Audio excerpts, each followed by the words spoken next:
दोस्तों, मैं आपको सुना रहा हूं अपनी मंडली की सदस्य रश्मि कुलश्रेष्ठ की लिखी कहानी सिंदूर खेला। इस कहानी में अब तक आपने सुना, नौकरी की वजह से वंदना अपने पति अमर से दूर कोलकाता में रह रही है। अमर उससे थोड़ा नाराज है क्योंकि वो अपने प्रमोशन की वजह से उससे दूर चली आई थी। वंदना चाहती थी कि वो दुर्गा पूजा अमर के साथ मनाए, लेकिन अब उसका मन बदल रहा है और वो वापसी के बारे में सोच रही है। अब आगे। विदाई से पहले की रात बड़ी खामोश होती है। हाथ साथ भेजने वाली चीजें समेटते हैं और मन उसकी यादों को सहेज कर रखता है। सुबह के 7 बज रहे थे। मैं बाहर बारामदे में खड़ी गली में होती हल्की फुल्की हलचल देख रही थी। दशमी लग चुकी थी। अपराजिता पूजा की तैयारी की जा रही थी। इस आरती के बाद माँ को विदा कर दिया जाएगा। ये उल्लास, ये रौनक सब मिट जाएगी। माँ वापस अपने घर चली जाएंगी। मैं भी चली जाऊंगी वापस। हम उन्हीं जगहों पर जाते हैं जहां जड़ें बसी होती हैं। मेरी जड़ें अमर में बसी थीं। उसकी बाहों की गिरह में, उसके सीने की धौंक में, उसके उठे हुए कंधों पर। पूजा करके मैं तैयार होने लगी। पिछले साल की लाई हुई लाल बॉर्डर वाली सफेद साड़ी पहनी।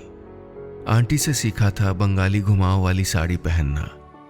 कलाई भर शाखा पोला डालकर माथे पर बड़ी बिंदी लगा ही रही थी कि दरवाजे पर दस्तक हुई। आंटी ही होंगी, सिंदूर खेला के लिए बुलाने आई होंगी। ये सोचते हुए मैंने दरवाज़ा खोला तो दोनों हाथ दरवाजे से चिपक गए और नजरें दरवाजे के उस पार खड़े अमर से।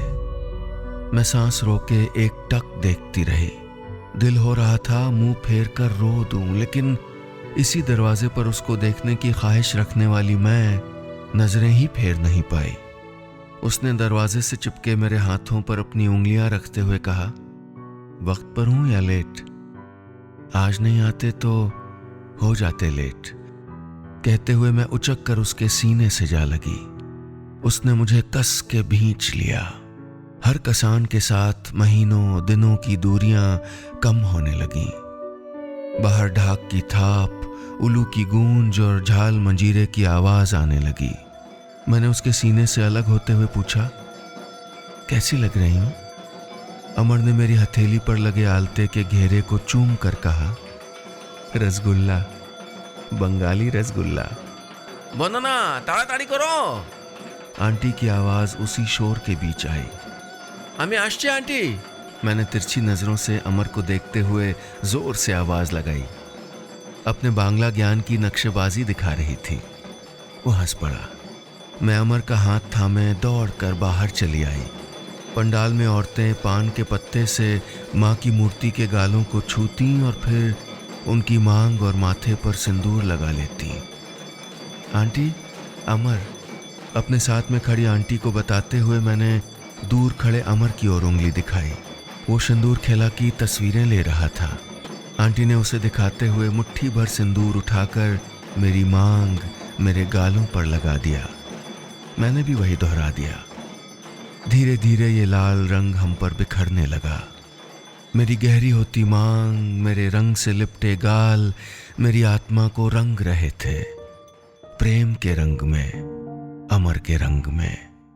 माँ पीहर से विदा होकर अपने घर जा रही थीं, अपने परिवार के पास। अब मुझे यहाँ रहना था या जाना था, मुझे नहीं मालूम। बस जानती थी तो इतना कि मुझे भी विदा लेनी है इन दूरियों से।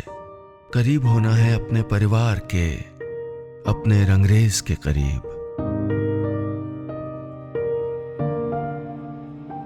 बस इतनी सी थी ये कहानी।